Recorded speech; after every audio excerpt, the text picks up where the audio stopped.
dele, tal, ele achava de fato que os 0,25 iam aparecer, principalmente porque em nenhum momento, né, pelo menos desde a gestão do Roberto Campos, quando a inflação projetada pelo Banco Central estava 0,6 acima da meta, né, no caso estava 3,6, em nenhum desses momentos o Banco Central não cortou, não agiu, não fez nada. Né? Na verdade, em todos os momentos que a inflação projetada estava em 0,6, ele subiu meio.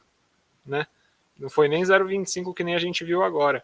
Então, acho que o cenário base do pessoal era que ia subir esse 0,25 e que ele ia deixar a janela aberta para novas altas ainda.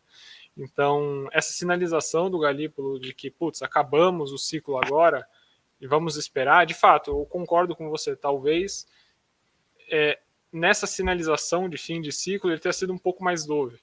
Né? Como assim você está terminando o ciclo se, se a lição de casa ainda não foi feita? Né? Ou se você ainda está distante, você não está ao redor da meta. Então, pode ser que dê uma estressada, mas eu acho que em termos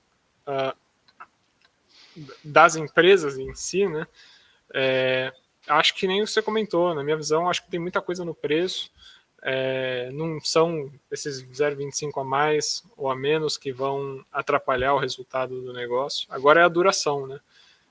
A economia tem que começar a dar uma piorada para a gente conseguir ver esse corte mais rápido, coisa que o CAGED não mostrou para a gente, né? O dado do Fox vem melhorando, mas ainda é pouco, né, para o que o Banco Central está esperando, né, para começar o corte. Então, se a média da Selic ano que vem for 1% a menos, tem bastante empresa que consegue ter uma boa melhora do lucro, só por esse componente da Selic. Né? Então, acho que curto prazo não importa tanto, olhando mais para 12 meses para frente, parece que o cenário está bem mais tranquilo, independente desse 0,25. Acho que a minha visão é um pouco dessa. Boa. Eu concordo bastante. Assim, inclusive, cara, todas as vezes que eu fui na TC News essas últimas, essa semana e a semana passada, cara, minha visão era a mesma, assim, que você trouxe agora. Independente se era 0,25 ou manutenção, esse sinal dele de que era fim de ciclo, eu achava que ia estar no comunicado e se tivesse, ia ser muito bom para a equity. Eu acho que, cara, o mercado como um todo, bolsa, vai ver como positivo, assim, essa decisão do Banco Central. Independente de ele ter dado 0,25, eu acho que essa chamada para o encerramento do ciclo, o mercado vai gostar. Boa. Eu estou em dúvida aí com o comunicado. Eu acho que o Marx falou aí, tinha o JP Morgan, por exemplo, né? Ele esperava, se eu não me engano, 2 cortes esse ano, né? Então, acho que estou em dúvida aí como vai reagir. Mas assim, 14,75 para 15 também não muda muita coisa, tá? Acho que o detalhe vai ser a gente observar. Próximo passo aqui é o que vai acontecer no orçamento, porque se tiver um orçamento aí sólido e o governo não inventar nenhuma besteira, o que eu acho difícil, o BC pode pegar os dados e começar a tentar precificar quando vai cair esses juros, né? O problema é se o governo continuar com esses parafiscal louco aí o BC pode ser duro, né? No ano de eleição, acho que aí é o principal ponto, mas tem chão até lá também. E tem um detalhe, né, que a gente não pode esquecer. O mercado mudou muito, tem 3 semanas, né? Agora todo mundo, 0,25, eu falei, é um bando de tubadinho, né? Porque a gente sabe que há 3 semanas atrás estava com quase 90% de chance de manutenção. Aí todo mundo mudou o discurso porque o Galípolo veio um pouco mais hawk, né? E naturalmente foi o que aconteceu. Em algum momento o mercado deu uma estressada nesse período, né? Pouca coisa, caiu 3, 4%. Mas assim, sentiu um pouco essa, entre aspas, piora, né? Mas aí o mercado foi se adaptando a isso que o Crapa disse, né? Já estava antecipando esse 15, com algumas pessoas até achando que ia ficar em aberto e tal. Aí abriu mais margem, né? Para esses cenários alternativos, né? Dentro do cenário alternativo mais extremo, realmente, né? A gente não foi para ele. A gente ficou num cenário, vamos dizer assim, não sei se diz é mediano, né? Mas que o mercado pode querer ainda começar a antecipar os cortes, como tem feito, né? Mas dificilmente para esse ano, imagino. Boa. Cara, vamos Vamos falar de tese? O que vocês acham? Aproveitar o Augusto?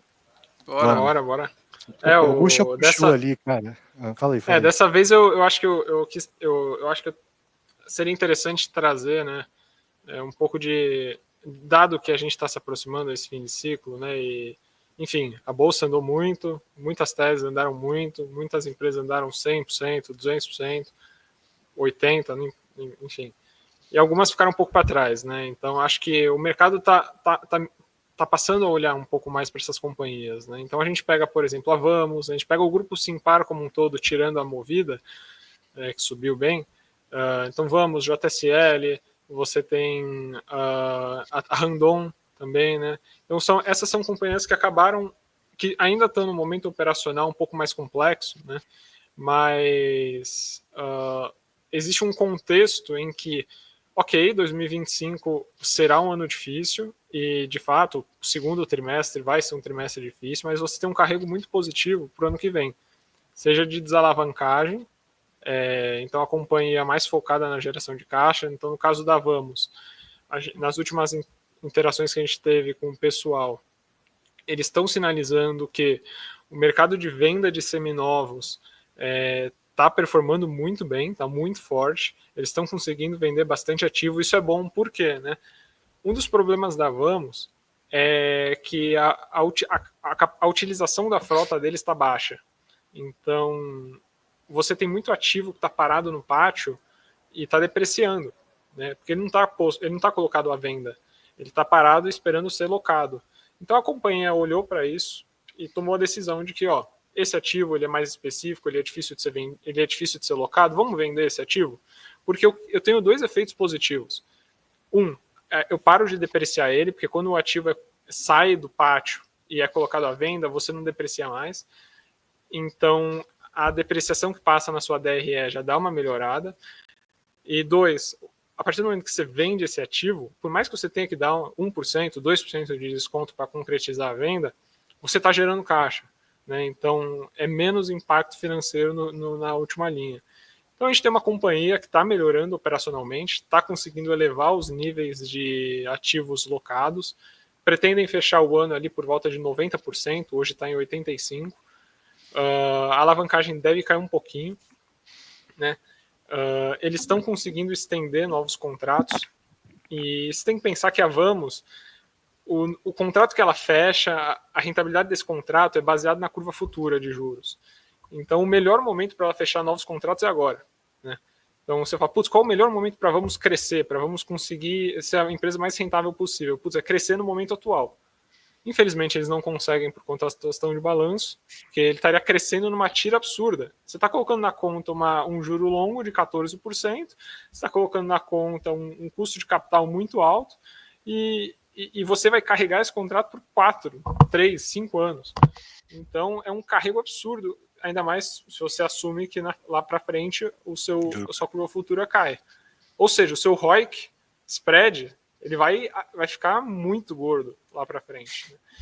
Então, ok, tudo bem, não teremos um segundo trimestre fácil, porque a companhia está nesse processo de turnaround, mas a gente tem um 2026 que a companhia pode ser beneficiada por conta desses contratos, por conta da redução da alavancagem. Então, só de queda de juros, a cada 1 ponto e pouco, a empresa tem 12 bi de dívida líquida, né? A cada 1% de juros, que seria que a média a menos no ano, é 120 milhões de lucro. Se a empresa entregar o low do guidance, crescer 10%, mais esses 120 milhões, não vai ser 1 bi de lucro, não, mas vai ser 700, 800 milhões. Isso aqui é 7 vezes ela? Fica quanto? É menos, é quase 6 vezes. É por aí, 6 vezes e pouco. Você tem uma empresa que está negociando 6 price earnings, 6 vezes lucro, que deve voltar a crescer caso a economia melhore, né? Com um retorno muito alto. Como eu disse, ela está fechando um contrato num momento muito bom de retornos futuros. Então a gente vai ver esse ROIC subindo, esse spread subindo, a companhia gerando muito caixa, voltando a crescer, reinvestir no próprio negócio. E lembrando que há 3 anos atrás a tese é que a empresa teria 100 mil ativos, né? Ela não conseguiu chegar nisso, então ainda tem espaço de mercado para que isso aconteça, né? Não é que a tese evaporou. Então, esse é um dos motivos do porque eu gosto de Vamos, né? Por mais que o curto prazo seja desafiador, né? Essa não é uma tese para o próximo trimestre, é uma tese para o próximo ano, né? E as coisas precisam dar certo ainda. Não é que está super fácil, mas a visibilidade para você pegar um upside aí de 100%, 200%, ela é razoável, né? Então, era um ponto que eu queria comentar, né? Uma das empresas que a gente está bastante próximo, a gente está olhando bem de perto aqui, né? A do grupo Simpar, a Vamos, é que vocês veem mais assimetria, mais retorno. Dada a liquidez, né? Porque se você pega uma JSL que nem eu comentei, né? Uma companhia, eu também concordo com você, companhia espetacular, tá? É a menos alavancada do grupo, 2.7, 2 alto, dívida líquida EBITDA, cresce 12, 15% ao ano, ela tem reajuste de preço contratual, então quando o diesel sobe, ativa um gatilho no contrato onde ela repassa esse preço sem negociação, né? No final do ano passado, ela acabou tendo um problema de margem por conta de insumos que acabaram subindo, então ela tem que passar por esse processo de renegociação, contrato a contrato, então isso demora um tempo para fazer o catch-up da margem, só que a companhia estava falando, em 3 trimestres, ao longo de 25, a gente vai recuperar essa margem. No primeiro trimestre, eles já recuperaram quase 100% dessa margem que eles perderam. Então, eles renegociaram com todos os clientes em quase um trimestre. É uma agilidade tremenda da companhia, né? Então, de fato, se eles conseguirem crescer esses 10%, 12%, os juros cair, a companhia gerar caixa, desalavancar um pouquinho mais, e a margem se permanecer constante, eles ainda têm uns pontos para ganhar, né, por conta de uma aquisição que eles fizeram, que eles ainda estão integrando. A companhia pode estar negociando a 4 price earnings para o ano que vem também, né? Só que a liquidez é muito baixa. Aí é difícil de nós, como fundo, ter uma posição muito grande, né? Para você comprar 100, 200 mil reais é muito difícil, né? Você acaba puxando muito o preço da ação. Então a gente dá preferência para Vamos por conta disso também. Mas a holding, Augusto, vocês chegaram a olhar, a gente tinha CS Infra ali, né, que 2026 ela entra num ano bem legal, que ela já vai gerar um EBITDA de 250, 230 milhões, é mais uma empresa de 2 bi ali que surge dentro do grupo. Vocês têm alguma opinião da holding?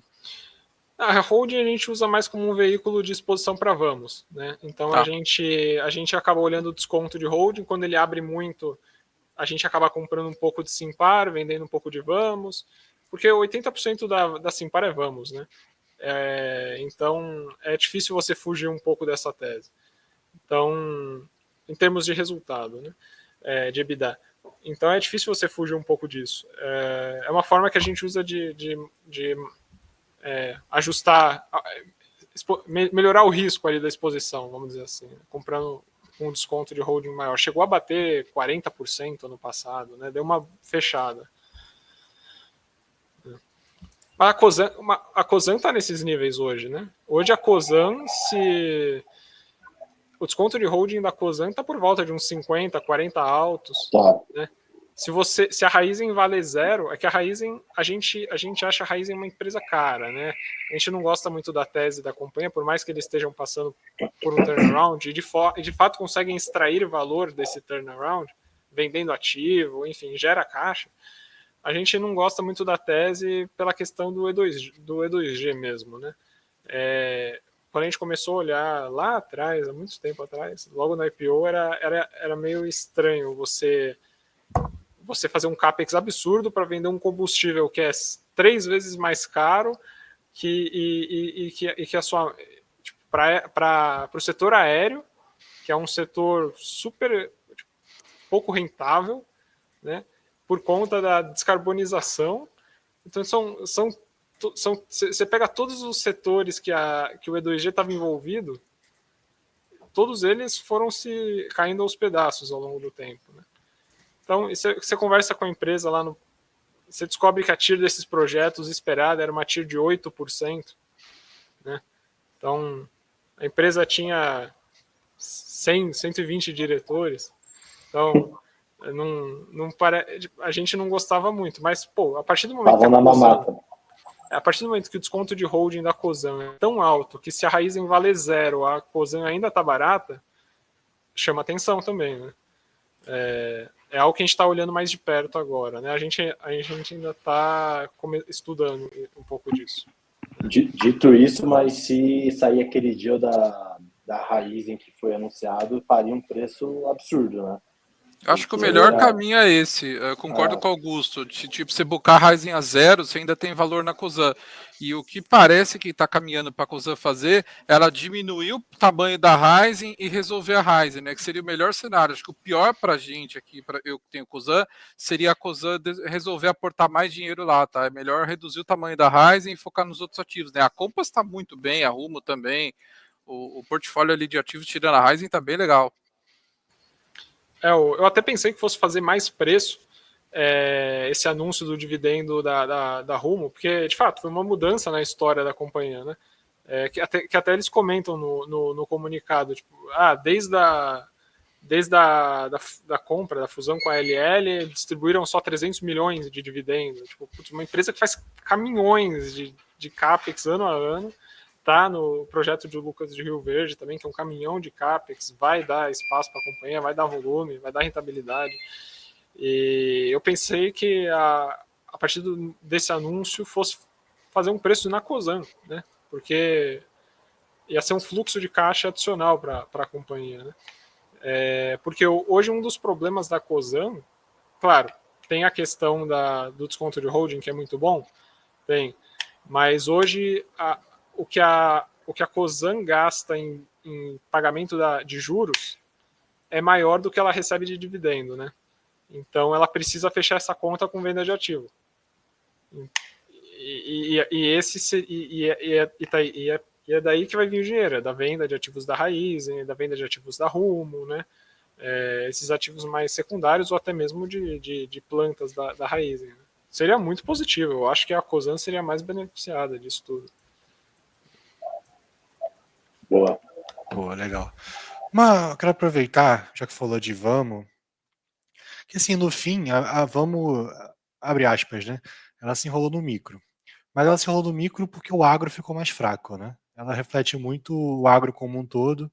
A gente tem visto, né, que diversas empresas do agro, naturalmente, né, ficaram com esse micro mais afetado. Tirando o 3tentos, né, eu acho que é a única que a gente pode dizer que passou voando, né, por esse ciclo ruim, né, todas sentiram de alguma forma. Você tem Randon também, né, cara, tá alavancada, o resultado meio capenga, e quem olha para frente, eu acho que tem uma visão muito parecida com o Vamo, né, que você tem um carrego enorme e um upside potencial muito grande, né, com fechamento de curva, mais o agro melhorando.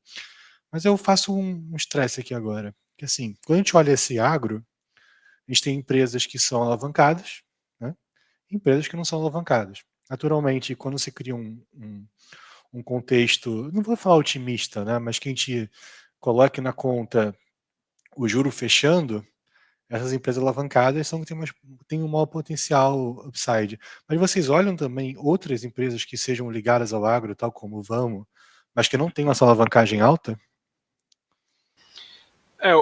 Hoje, não, diretamente não, né? Então, por exemplo, a Boa Safra, né, que você tem exposição. No caso, o Vitor, que é o analista aqui que trabalha comigo, ele está começando a acompanhar também, né?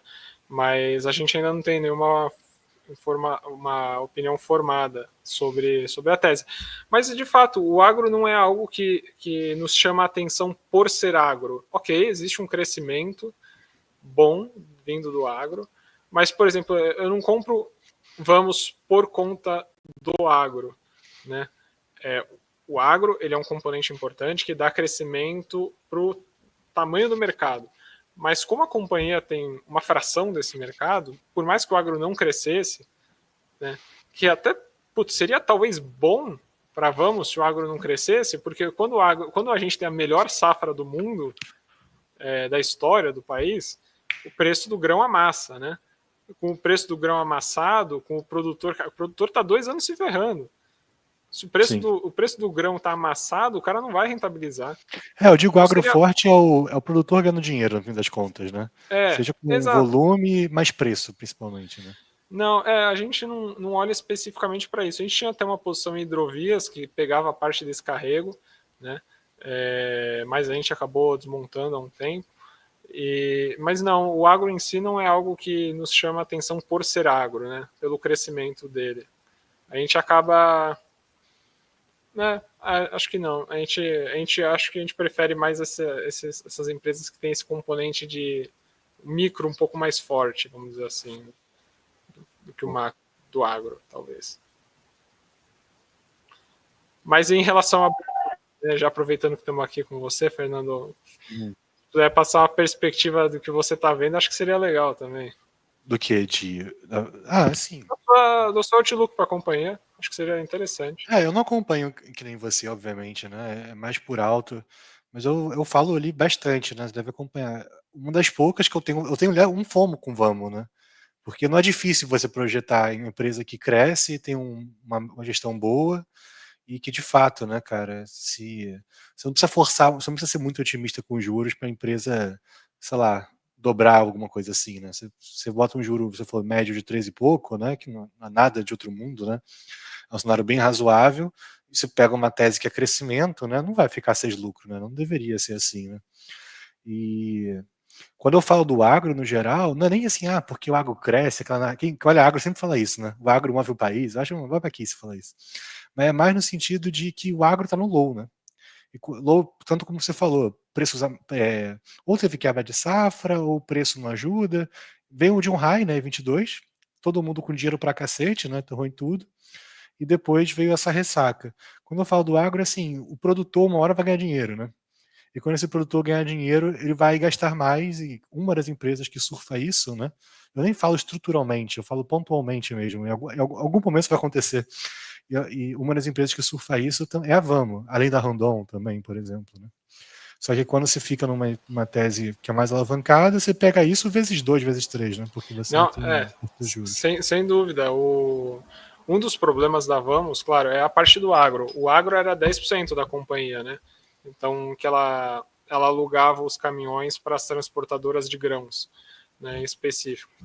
E a Raízen também é uma parte muito grande da Vamos. A Raízen era 7% da Vamos. Então, você tem duas... que é sucro alcooleiro, é diferente de grãos, né? Então, você tem a parte de grãos, que, muitos transportadores de grãos quebraram mesmo. Aí a gente vê, né, o resultado do Banco do Brasil tá aí para mostrar que o setor não está fácil, está difícil. Muitos quebraram e descobriram o advento da RJ também, né? Então, basicamente, o cara pediu a RJ, a Vamos ia retomar o caminhão do cara, o cara quebrava o caminhão e devolvia para Vamos. Estourou essas RJs. Não, mas o problema não é nem isso. O problema é que o caminhão que a Vamos tinha que retomar, ele vinha... Era um caminhão de 2 anos. O caminhão estava arregaçado. Não tinha porta, o vidro estava quebrado, estava sem espelho, tinha cimento no meio do caminhão. Então você fala, o cara fez isso de maldade. De não fato, tinha que fazer, né? O cara quebrou e é isso. A Vamos ter que pegar... O CAPEX que eles esperavam gastar nesse caminhão retomado foi um pouco maior do que eles esperavam. O caminhão retomado, você demora um pouco mais para alugar, né? A extensão de contrato, o caminhão já está dentro da operação do cara. É só ele continuar rodando. Mudam os parâmetros, muda o preço que ele paga, mas continua rodando. O novo contrato, não. O caminhão retomado, sempre novo, que eles falam, né, que é o usado, o alugado, o cara tem que ir na loja, na concessionária, ele tem que ver, tem que avaliar, ele vai para outra, barganha preço, etc. É uma venda mais difícil, né? E o que acontece também é muitos desses caras que quebraram, pediram RJ, eles abrem um CNPJ no nome da esposa e vão lá pedir o caminhão de novo. Então a Vamos está recebendo muita demanda por locação de caminhão do agro, só que é esse cara que já quebrou e está tentando se reerguer de alguma forma. Eles estão mais criteriosos, eles se ferraram, eles sabem que não podem fazer isso de novo. Então a demanda do sempre novo está um pouco mais devagar do que eles esperavam, mas está vindo, né? A extensão de contrato está muito forte. Então a companhia tem esse benefício. O problema é que, como sempre novo, é um caminhão que ele retoma e fica no pátio, seria bom que ele conseguisse alugar também novamente, porque ele não ficaria com esse caminhão depreciando. Mas se ele não está alugando, ele vende. Então, de fato, se o agro melhorar, cara, sem dúvida, você vai precisar de caminhão para transportar essa safra. A JSL não está exposta em transporte de grãos, é algo mais complexo, né? Intralogística, transporte de químicos, enfim, transporte intraurbano, mas a Vamos está diretamente exposta, o cara vai demandar caminhão, vai ter que alugar caminhão para transportar, ele vai ter que fazer o CAPEX do implemento ferroviário, que não é feito há 2 anos, que aí entra a Randon, né? Implemento rodoviário, para você atravessar o Brasil de ponta a ponta para levar o Mato Grosso, né, de ponta a ponta para levar a soja, cara, deprecia pra caramba. Então é um ativo que você troca de 3 em 3 anos, e o Brasil tá 3 anos sem trocar implemento quase, né? Uma hora essa demanda vai vir. E falando até na Randon, um ponto interessante é que... Eu ia te perguntar dela. Vocês têm Randon não, né? Não, a gente não tem, mas eu tô começando a encher o saco do pessoal lá da empresa para estudar, né? Tô estudando. Gosto muito, cara, também. Acho bem legal também. Não, e a tese é bem parecida, né? Envolvem os mesmos triggers, vamos dizer assim. A Randon, no passado, em 2015, a Randon era uma montadora que vendia peça. Hoje ela é uma empresa que vende peça e tem uma montadora, né? Porque a frase ficou tão grande dentro do negócio, e a parte de autopeças também ficou tão grande, que são segmentos menos suscetíveis a ciclos econômicos, né? Enfim, que a montadora ficou pequena. A montadora é um percentual pequeno do EBITDA da companhia, mas ela faz um estrago grande, porque a margem é minúscula, né? Em um momento bom está rodando com uma margem EBITDA de 15%, no momento ruim a margem EBITDA é negativa. Lá em 2015, como a montadora era uma parte bem relevante, ela estava com margem EBITDA negativa, a empresa passou um sufoco. Agora não. Por mais que a montadora não esteja bem, por mais que eles estavam com uma estrutura muito inchada na montadora, a margem da montadora não está negativa, a margem da montadora tem 4%. Né? Então, mesmo no pior momento do ciclo, que a empresa não está produzindo nada, o pessoal está lá parado na fábrica, dormindo na rede, a empresa está gerando caixa ainda, né? E o que pode acontecer para melhorar? Você pode ter um enxugamento da estrutura, que é o que eles estão fazendo, eles estão demitindo 20% do headcount lá, né, dos funcionários da fábrica. Isso vai ter um impacto agora no segundo TRI, porque tem o custo de demissão, né? Enfim, acaba pegando um pouco. E eles não podem abrir isso muito porque a questão sindical é muito forte. Então, se eles deixam isso explícito no call de resultado, o pessoal vai lá bater na porta deles, encher o saco deles, né? Uhum. Enfim, aí você tem a frase indo muito bem, obrigado, acabou de fazer uma aquisição que vai dobrar o tamanho da companhia lá no México, e que não é afetada pelas tarifas, que tem turnaround, que tem uma sinergia muito fácil de ser capturada, né? São 400, posso estar errando os números, né? Que eu ainda estou aprendendo, mas são 400 milhões de sinergia nos próximos 4, 5 anos, e são sinergias muito bestas. Por exemplo, a fórmula que eles usam para fazer a custo, tá falando?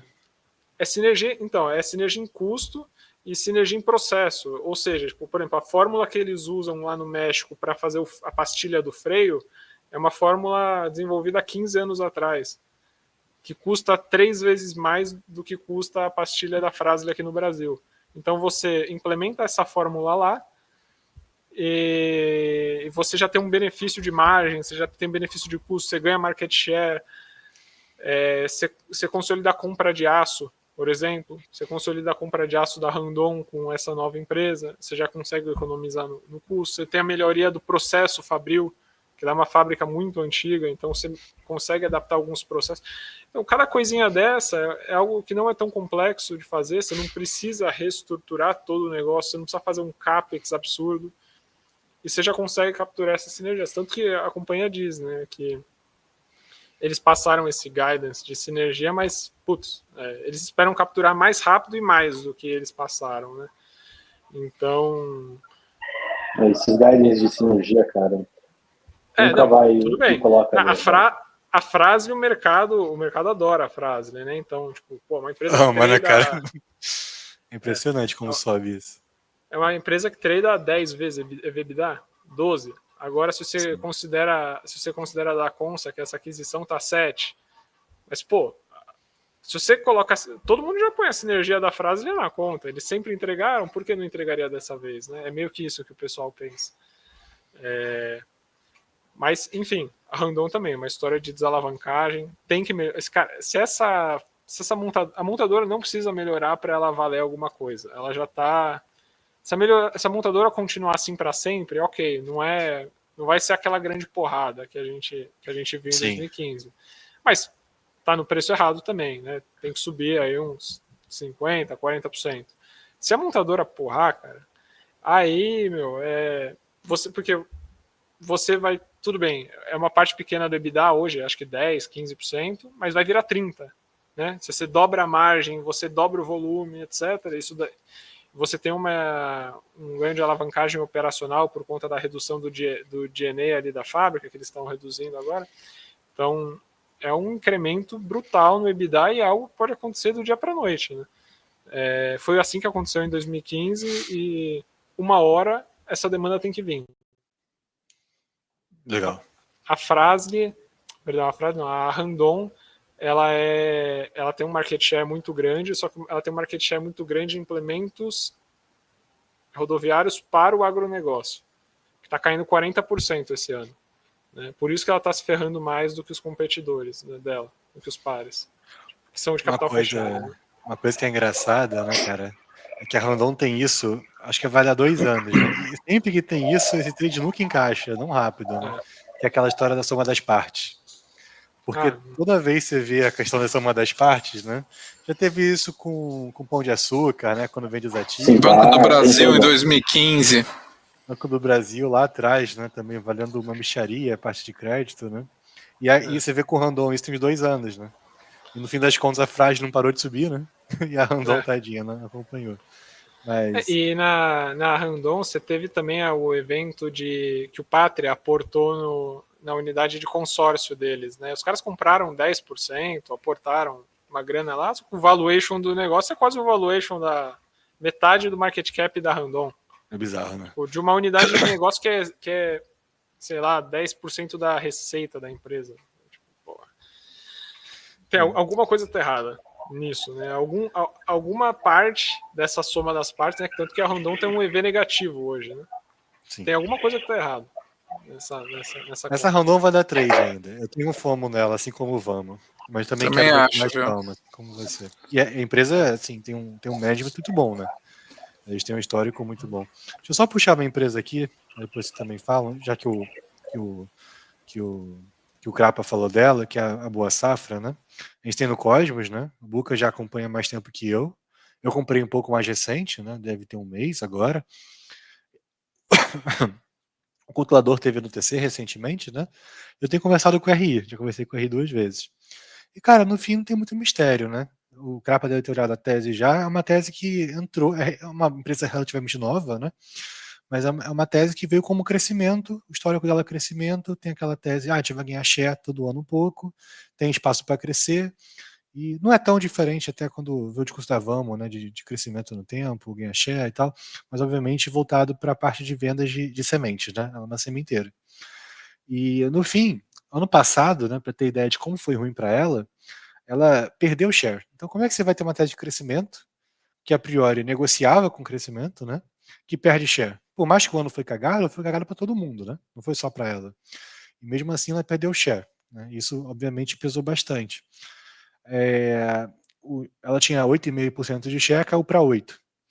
Só que, assim, ela fez os investimentos dela, na época até fez um follow-on, né, para não se alavancar, não vou entrar no mérito aqui se faz esse sentido ou não, e ela fez os investimentos e agora ela tem uma capacidade de produção de 280 mil big bags, né, e eles falam que assim, pelo que a gente tem alinhado com eles, né, eles vão vender tranquilamente a meta deles de 80% disso, que é 240 mil Big Bags. Então eu acho que o Cravo deve ter pego já esses insights.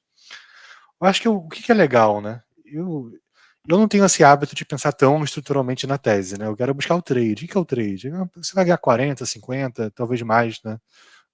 No ativo, e você tem pouco para perder. É o que eu mais gosto.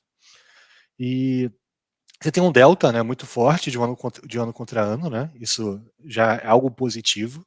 A tese volta a parecer uma tese de crescimento, né? Porque ela foi de 8,5 de share, caiu para 8. Pelas contas que a gente tem aqui, ela vai para 11 de share, se vender 240 mil Big Bags, né? E esse delta de resultado, eu tenho aqui os números que a gente tem estimado, para ter ideia. No passado ela fez uns 75 milhões de EBITDA. Esse ano, deixando o preço flat, né, de Big Bag, sem subir preço, na verdade está caindo um pouquinho, ela faria tranquilamente 315 milhões de Big Bags, né?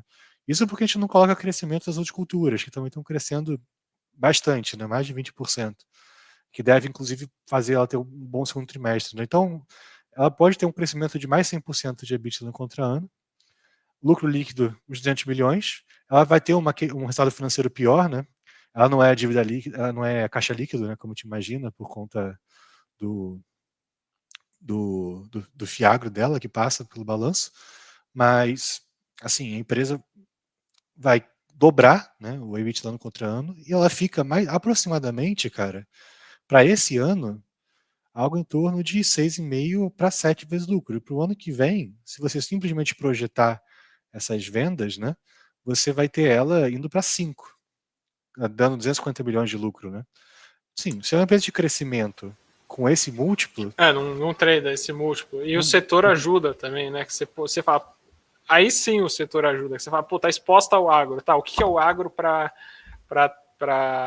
boa safra? Pô, o agro para boa safra é volume, né? Crescimento de safra, área plantada, tal. Então, é algo que está intrínseco ali na tese, né?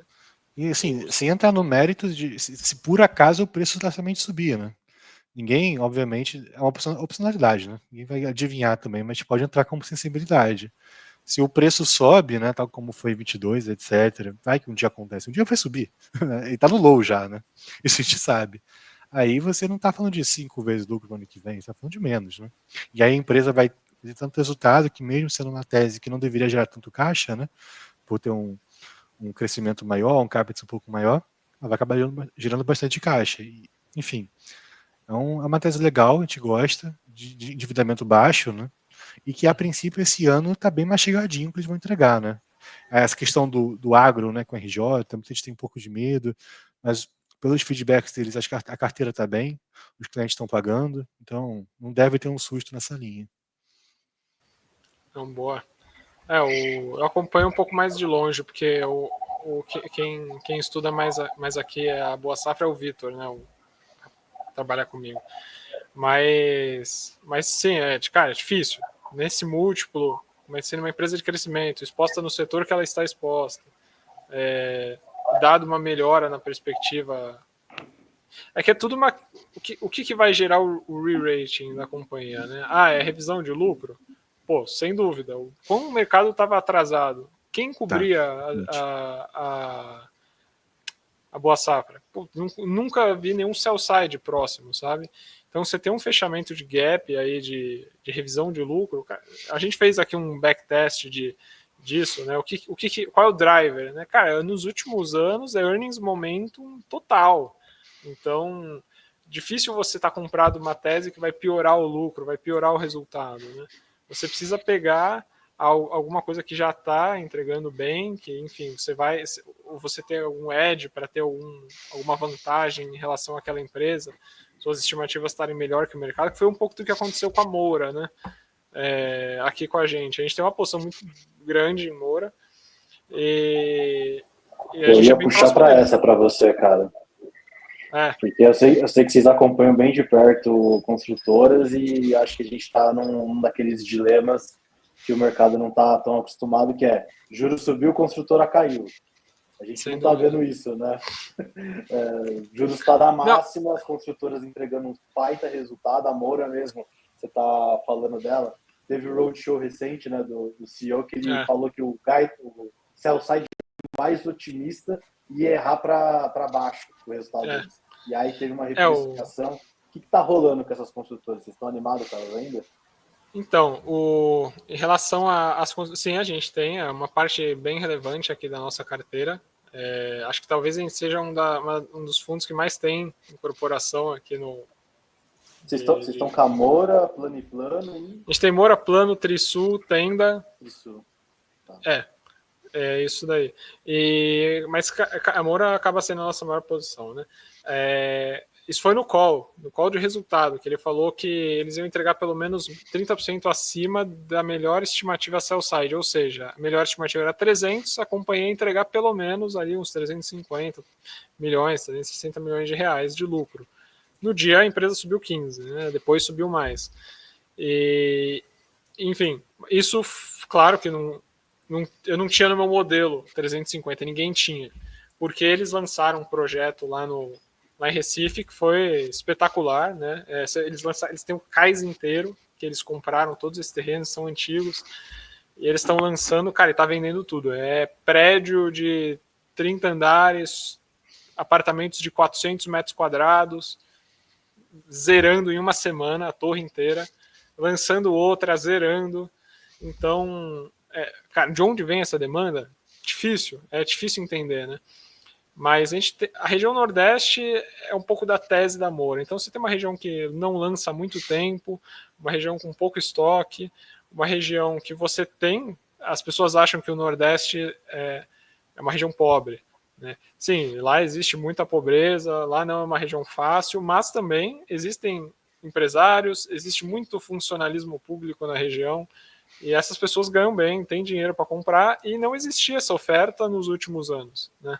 Então a Moura se beneficia um pouco disso, se beneficia de ser a única incorporadora que consegue lançar no Nordeste, em todo o Nordeste, né? Então ela consegue capturar essa VSO, ela tem os melhores produtos. Putz, você pega competidor, o competidor consegue lançar um produto de 200 milhões? Consegue, mas ele não consegue comprar um hotel, que foi o Otom, né, que é à vista, pagar 100 milhões em dinheiro para lançar 6 meses, um ano depois. O cara não consegue, a Moura participou sozinha desse leilão, né? Então é a única incorporadora que tem fôlego para isso. Cara, e você pega, pelo menos aqui, para esse ano já está um pouco mais, né? Para esse ano deve entregar esses 350 milhões de lucro, já é um pouco mais de 5 price earnings. Só que para o ano que vem, nas minhas contas, tudo bem. Claro que ela precisa continuar performando, continuar vendendo, mas pode entregar 420 milhões de lucro para o ano que vem. Acho que aí daria 4,5 vezes price earnings, né? Então, beleza. Se você assume que ela vai ter esse carrego de múltiplo, que ela vai manter os 6 vezes para o ano que vem, e mais o dividendo que ela vai pagar, que é 100 milhões mais alguma coisa, né? 150 milhões, que aí vai dar, sei lá, 8% de dividend yield. Cara, você tem uma empresa que tem que subir aí uns 30% ainda, né? E isso sem contar tem o efeito Tarcísio, vamos dizer, que se de fato ele for eleito, ou se de fato ele concorrer, cara, uma Cirela não vai negociar 4 price earnings e meio, né? As de baixa renda já estão um pouco mais esticadas, mas uma Tenda não vai negociar 4 price earnings e meio, né? Por uma MRV, se tudo der certo, está negociando para 2027 a 2 price earnings, não vai negociar 2 price earnings. É dessa que o povo gosta. Então, quando você pega lá em 2018, 2019, cara, as incorporadoras, a Cirela negociava 20 vezes. A Trisul, que tinha pouca liquidez, era mais desconhecida, estava negociando a 12 price earnings. Então, o pessoal aqui do escritório até me enche o saco, porque eles falam que eu sou pessimista, porque para mim 6 price earnings é caro, sabe? Mas é porque já negociou muito mais no passado. E, de fato, se a economia estiver indo bem, se a empresa estiver crescendo, tem espaço para reprecificação, né? Ainda mais a Moura, que a Moura tem o médio alto padrão, tem a baixa renda que eles estão entrando agora. E, enfim, é um pouco disso, né? É tudo uma questão de juros também, né, cara? Com juros nesse patamar, as empresas ficam mais baratas. Na hora que os juros começar a cair, vão botar múltiplo mais alto. Sem dúvida. Mas você comentou em relação a juros, justamente, né? Cara, é difícil de explicar de onde vem essa demanda, né? Quando você olha os juros hoje na ponta para o financiamento imobiliário está TR mais 14. Cara, TR mais 14 quer dizer, 16% ao ano? 16% ao ano é difícil pagar essa conta, né? A parcela fica muito alta. Mas o que a gente escuta de feedback, né? Nas últimas semanas eu até conversei com bastante incorporadora. Eles falaram que, de fato, está um pouco mais difícil no último mês. A venda deu uma esfriada, mas principalmente de estoque que está próximo da entrega, que a pessoa tem que pagar mais à vista, mais na frente, né?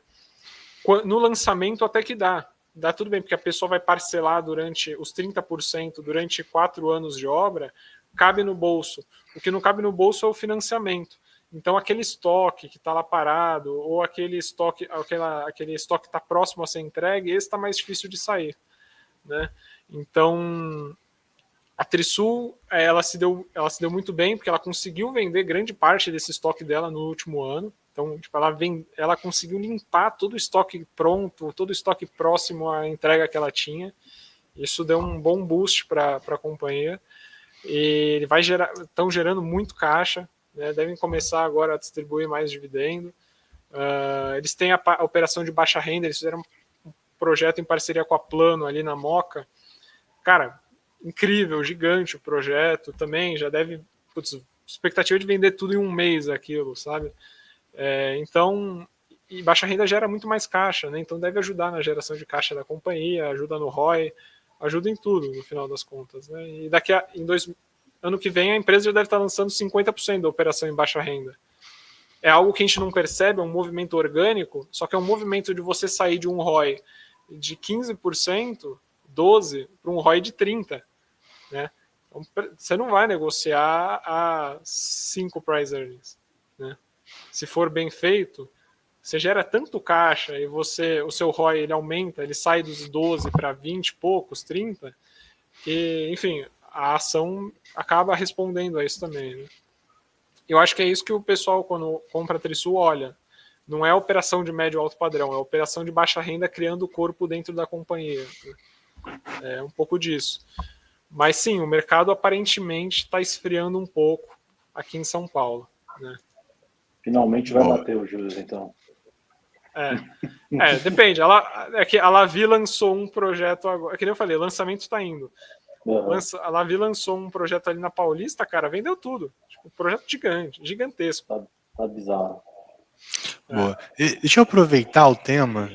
Essa não é pro Crapa. É pro Kevin, por incrível que pareça, sobre Light. Entrou no barquinho do Ulig aí, cara. Agora não é o Uri que vai explicar. Por que Light, Kevin? Eu preciso falar desse papel, né? Depois eu queria até ouvir o Augusto aí. Eu sei que você não acompanha, mas deve ter alguma opinião aí. Cara, Light é o seguinte, acho que a gente realmente tem chance de ver essa companhia dar uma virada raiz, assim, tanto operacional quanto de valuation. O que eu estou vendo? Primeiro, é um case que está com um calendário bem definido. Tem muito evento e um sequência do outro que eu acho que vai fazer bastante preço. Então, primeiro, o que puxa, né, todos esses eventos é justamente a renovação da concessão, porque é ele que triga os próximos eventos, né, que seria transformar a dívida em equity, né, você tem a dívida passando a virar equity dentro da empresa, a conversão, que resolve ali parte da alavancagem da empresa, dessa dívida enorme que eles não conseguem bancar, e você tem um aumento de capital, né, que também vai ser trigado junto com isso. Então, assim, a empresa ela não tem exatamente esse valuation que aparece na tela, ela está um pouco acima, uma vez que você coloca aí dívida e aumento de capital, estaria aí a um 6 bi e pouquinho, né? Então, tem que considerar isso. Só que, assim, dado isso, você coloca a empresa numa situação que ela consegue, de repente, começar a falar de sair de RJ, né, da recuperação judicial. E a empresa, eu acho que ainda essa renovação da concessão dela tem grandes chances de vir com alguns fatores positivos, né? A gente sabe quem está por trás do controle da empresa. Eu acho que tem grandes chances de conseguir trazer alguns gatilhos positivos dentro da renovação da concessão. Porque o grande problema da Light é que 70% da energia dela é furtada, né? Então, o que você precisa? Você precisa de algum apoio na concessão do governo para essas perdas não técnicas. O governo tem O que apoiar gatilho é isso. isso mudar? Aí complica.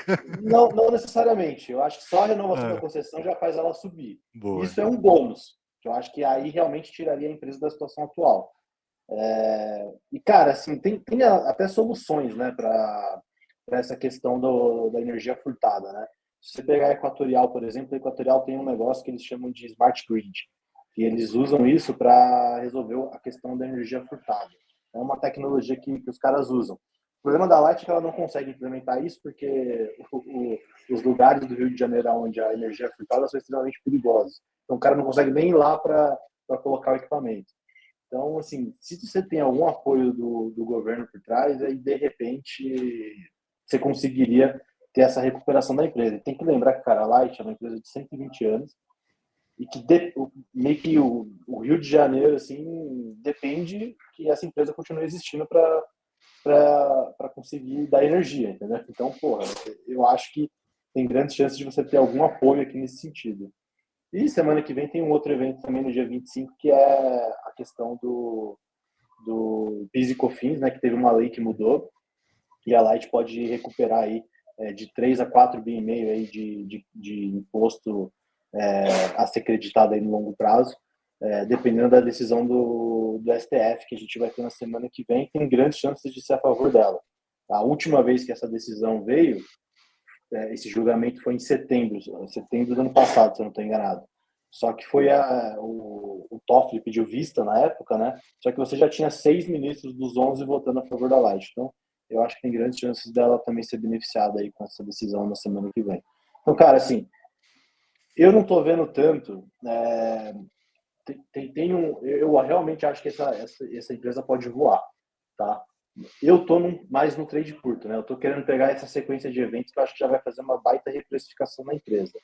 Mas tem aquela conta do Everrad, né? Todas as empresas do setor negociam acima de uma vez. A média do setor é uma vez e meia, negociando Everrad. A Light negocia 0,8. Se ela for para 0,9, 0,1 a mais, já é R$9. Se ela for para uma vez, é R$12. Já é um baita upside para ela ir para uma vez Everrad. Obviamente a Light negocia com desconto porque merece, né? Tem todas essas questões complexas por trás. Mas uma vez dada a renovação da concessão, enfim, esses gatilhos sendo trigados, eu acho que ela deveria pelo menos ir a uma vez errado, que é os R$12 aí que eu acho que poderia estar na conta, tá? Legal. Boa. Eu acho que só tocando nesse assunto da Light, você perguntou, né? Eu não cubro, não olho, mas eu vi pouco que eu entendo do setor, um dos motivos desse desconto é porque é justamente por conta dessa renegociação, né, do contrato, da concessão, porque a Light não consegue cumprir os fatores DEC-FEC, né, de eficiência e de qualidade da rede, então eles não conseguem absorver parte do benefício, né, do custo, que as outras conseguem.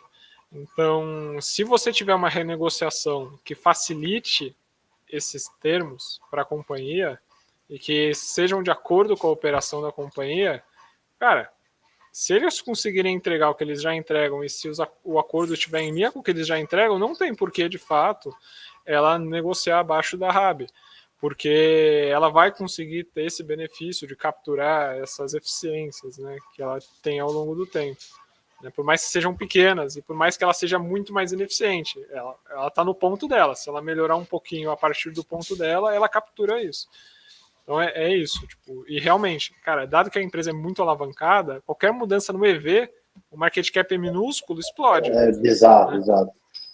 É bom ter apoio de analista. Não, mas eu concordo. É um call arriscado, mas pô, faz todo sentido. Por outra vez também, se esse EV-RAB cair 0,1 e vir de 0,8 para 0,7, cai 50%, tá? Então tem esse fator também. Tem risco, é um negócio arriscado, mas que, cara, dado todos esses gatilhos aqui de curto prazo que a empresa tem, eu realmente acho que faz sentido, tá? É um call que vale a pena. Perfeito. Eu infelizmente vou ter que sair, pessoal, porque eu tenho um compromisso agora, Mas, pô, eu agradeço muito por terem me chamado, por essa reunião. É bom compartilhar um pouco das teses e também pegar a visão de vocês sobre, né, a perspectiva. Mas acho que eu vou deixar meu jabazinho aqui, né? Eu sou analista aqui da Joule, a gente é uma gestora há mais de 20 anos. Nós temos fundos em plataforma, se chama Joule Velho FIA. Tem todas as plataformas, só que tem que solicitar para o assessor. Então, quem tiver interesse, quem quiser entrar em contato, a gente está sempre disposto a conversar, bater um papo. E muito obrigado, pessoal, pelo espaço. Até mais. Obrigado, Augusto. Obrigadão. Valeu. Tamo junto. Bom feriado. Boa. Matar mais perguntinhas aí? Bora. Pode ser. Deixa eu dar uma... Me tiraram aqui, sumi. Voltei. É o frango. Agora ele ficou com a cara gigante. Bom, vamos lá. E você, Massa, tem alguma tese em específico aí que você queira abrir também? Algo que você goste mais, assim, de mais otimista de curto prazo? Cara, os papéis que sobraram aí na carteira, né, deu uma boa reduzida na carteira. Tô com 5 empresas hoje, né? Acho que a Klabin aí é a mais redondinha, né? Uma que eu gosto bastante aí, que eu tô olhando para aumentar. A Profarma tá indo muito bem, inclusive eu vou falar com a companhia, eu tô agendando uma conversa com a RI, depois eu atualizo vocês lá no TC, mas eu acho que é o destaque aí da carteira. E olhando ela, continua barata, na minha opinião, né? Lógico que a Demil, até bastante gente me perguntando, né, sobre a Demil. A Demil parece que... parece não, né? Ela entregou um primeiro trimestre fraco, né? E o mercado está com um pouco de pé atrás aí. Tem um conhecido meu que falou na empresa, falou que no mês 5 eles já estão um pouco melhor, tá? E mês 6 aí deve seguir nessa linha, tá? Como não fechou ainda, não tem um feedback. Então, acho que talvez aí foi ou vai pegar meio trimestre aí de one-off, né? Eles abriram muitas farmácias no quarto trimestre e acabou ocasionando isso. E de olho aí em Randon, tá? Acho que Randon é um nome interessante aí, fora Banco do Brasil, tá, galera? Tô mais aqui olhando as empresas aqui quando eu dou um tempo no TC do que o mercado, acho que tá um pouco difícil de tradear, na minha opinião aí. Tô sentindo que Massa, a gente vai comprar Randon junto, cara. A gente se joga nas encrencas juntos. Tô sentindo. Randon e bebê e ficar torcendo, né? Esse bebê eu tenho convicção absoluta que eu vou comprar e vou me estressar. A Randon eu tô em dúvida do timing, mas em algum momento acho que vai ser difícil não comprar também. Braskem, o Bernardo perguntou. Braskem, perguntou se vai ficar pro netos ou pros bisnetos. Cara, tô decidindo ainda, mas assim, eu acho que saiu uma matéria... deixar, viu? Dá.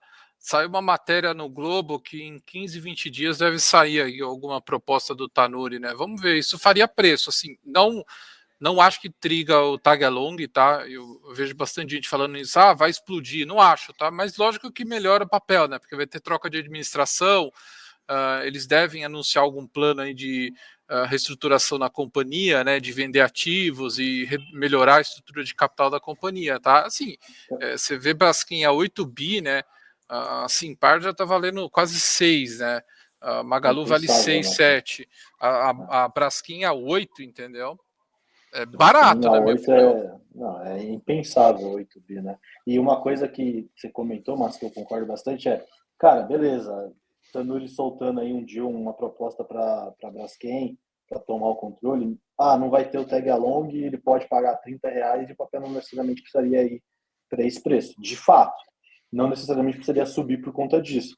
Mas, cara, acho que o argumento principal, né? Vai melhorar, entendeu? O cara não vai comprar para manter um negócio ruim, então ele vai comprar para reestruturar, ele vai comprar para pegar o que está dando errado e arrumar. Então, o mercado vai ver como uma mudança significativa de controle, de gestão, e que vai fazer com que a empresa volte a performar. A empresa já valeu 6 vezes o que está em tela hoje, entendeu? Então, tudo que essa empresa precisa é uma troca de gestão, cara. Uma troca de controle. Precisa de um dono, né? A empresa virou uma estatal, né? Tipo, o que eles fazem olha de ali longe. Trabalho profissional, cara. Parece que é proposital. Realmente esse gatilho é muito bom nesse sentido. É isso, eu acho que isso vai fazer muito preço, cara, se sair também. É tipo o que ele fez em Prio também, né? No fim das contas foi ele ali, né? Que transformou a Prio na Prio. A Pri não tem dono, mas quem tá ali no conselho, que é o filho dele, é o presidente. Ele tá na Light também. O filho dele tá na Light? Não, ele também. Ah, tá, o Tanuri. O presidente, todo mundo lá com o Tanuri, né? Estão lá há 10 anos, né? No fim, aquilo é uma herança dele, né? De fato. E, cara, você pega petróleo, petroquímica, são coisas diferentes, mas no fim não são complementares, né? Se ele fizer algo parecido ali, essa empresa ficar ajeitada, aí, cara, o céu, enfim, o céu é o limite, né? E lembrar, a Adnoc, inclusive, pagou recente aí por uma empresa aí concorrente da Braskem. Eu vi notícia Pagou. recente aí, né? A Adnoc ofereceu R$27 em 2 anos atrás e eles só não levaram porque eles acharam que não dava para precificar esse negócio do risco de Maceió. Né? Então, foi só por isso que os caras não compraram, porque pelo ativo em si eles achavam que a 27 era de graça. Boa. E lembrando, né, 2019, queriam que a Landel Bessa pagasse R$70, né? 70 e poucos reais, né? Eles tinham 50 e acho que poucos 58 né? E queriam 70. E eu lembro de ver no Twitter um gestor falar, né?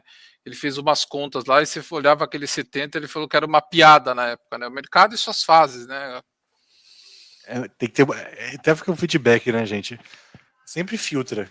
Filtra da gente, filtra do Twitter, filtra tudo. Você tem que ouvir e estudar para ver se faz sentido, né? Porque imagina, acho que em R$70 dificilmente era uma barganha, né? Até em 2019, detalhe. Eu sei por que essa pessoa falava isso. Não era raio de ciclo, né? Era o ciclo médio. Então, o que ele projetava? O ciclo vai melhorar e você tenta ficar barato, né? Mas no fim das contas, sempre cuidado, né? O micro ele é ardiloso, cara. Eu vou deixar um compromisso aqui que na próxima vez que a gente fizer um Traders Cast nesse formato, porque eu só vou falar do mico nesse. Eu vou trazer uma Tenbagger aqui, a próxima. E B3? Não. A última foi vai ser CA. lá. A gente pegou. A 2 e tá 20. A gente não pegou. Vai ser um ativo lá do Calma, Cazaquistão. qual ativo que é que vocês estão falando? CIA foi uma Tenbagger, massa. Não foi? Ainda não, né? A gente pegou a R$2 em 20. Pode considerar, 20, vai. Bateu 20, bateu 19 aí recente. Foi uma Tenbagger. Na próxima eu vou trazer mais uma aí. É a próxima CA. Boa, acho que eu sei qual que é já. Já sabe. Tá, vou falar. É que tem que dar mais uma estudada, porque vai que, né? Alguém mais tem pergunta aí, gente? Deixa eu ver se tem alguma pergunta. O Leandro perguntou de Minerva. Eu tô de olho em Minerva, tá? Eu confesso, assim, mas eu tô com a cabeça em Minerva que pode ter um trade mais tático. Assim, a empresa tinha subido pra caramba, ela até foi engraçado, né? Que o Luciano falou, ela não parou de subir, né? Aí sempre vem as narrativas, não, é porque a subscrição fica muito bom, o papel não vai cair, etc. Aí, tipo, a gente olhava meio assim, né? Tá bom, né? Faz parte, né? E acabou que devolveu, assim, mais da metade dessa alta, né? A papel voltou ali para 4 e pouco. E eu acho que tá bem interessante isso, né?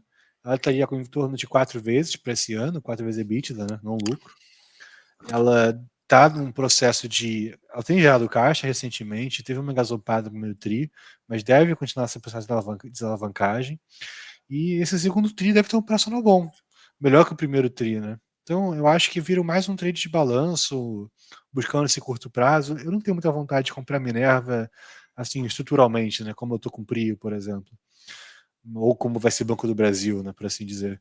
Mas eu acho que tem um trade nela em aberto. Eu só não sei dizer assim, quanto tem para perder nela? Acho que é um pouco mais difícil, né? Você chegar nesse contexto, né? Tem que ter um stop nesse trade, mas eu acho que ela tá simétrica, pensando principalmente em balanço, tá?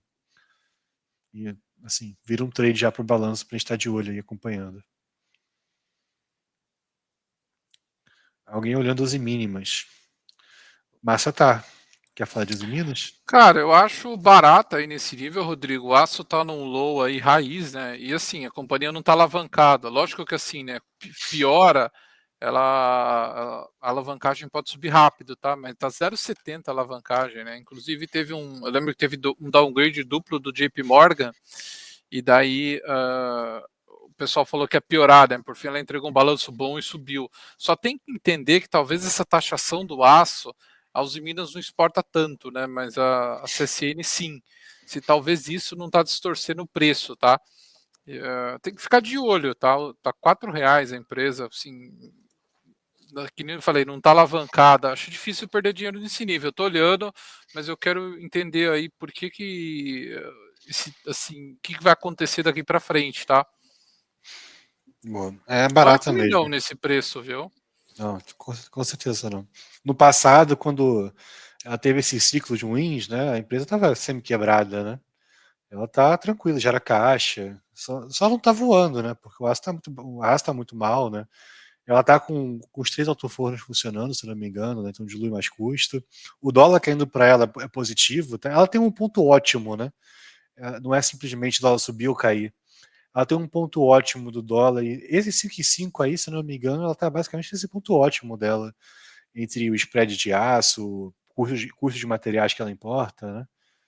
É legal.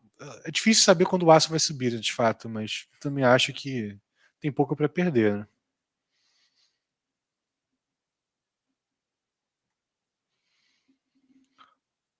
Quer pegar mais uma antes de terminar? Manda aí. O que Já me acham do perguntou desenrolar da do. guerra? Ah, Quer falar acho aí que é boa primeiro? para fechar. Pode ser. Cara, eu até falei aí na TC News, fiz um post. Eu vejo basicamente são 3 cenários, né, que você tem. Você pode ter um cenário onde tem uma desescalada, que eu acho que é o menos provável aí hoje. Acho que também é o que menos faz preço de repente no mercado. Acho que o que poderia acontecer só é o Brent devolvendo um pouco aí. Mas acho pouco provável a gente começar a desescalar agora no nível que está. A gente está vendo ameaça atrás de ameaça dos dois lados. E os outros, acho que os outros dois possibilidades, que aí eu acho que vai acabar indo para uma delas, ou você tem esse conflito escalando muito e Irã fechando o Estreito de Hormuz, Israel de repente destruindo infraestrutura e logística da produção e distribuição de petróleo do Irã. Isso vai fazer o barril do petróleo explodir, dar um spike bizarro para cima. Só que eu acho que no final, se a guerra escalar, se o conflito escalar, vai terminar com o regime do Irã caindo. E aí, uma vez que isso aconteça, eu acho que vai ser muito positivo para mercados, principalmente para alguns mercados asiáticos que dependem bastante de importação de petróleo, porque uma vez que o regime do Irã cai, o que você vai ter mais certo é uma estabilidade maior na região, né? E aí acho que principalmente Japão, Coreia do Sul, que são grandes importadores de petróleo, podem se beneficiar bastante. Eu estou até olhando ativos nesses lugares para vocês terem ideia. Eu realmente acho que... E eu não quero nem antecipar, porque se escalar eu acho que piora, mas na hora que acontecer isso, de repente, se o regime cair, eu vou estar olhando para essas duas bolsas, cara, para comprar alguma coisa. Boa. Cara, assim, eu acho que o melhor feedback aí que a gente pode dar, Guilherme, é que ninguém sabe direito, né, como é que vai terminar isso. Pode estender, virar uma guerra de meses, pode trocar o regime e acontecer o que o Kevin falou, entra lá o antigo príncipe, né, e se resolve, não tem revolta no mundo, nem lá, e assim, tudo funciona bem.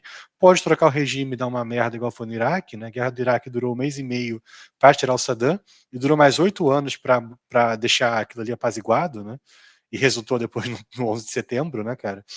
Então, assim, o Oriente Médio tem precedentes ruins.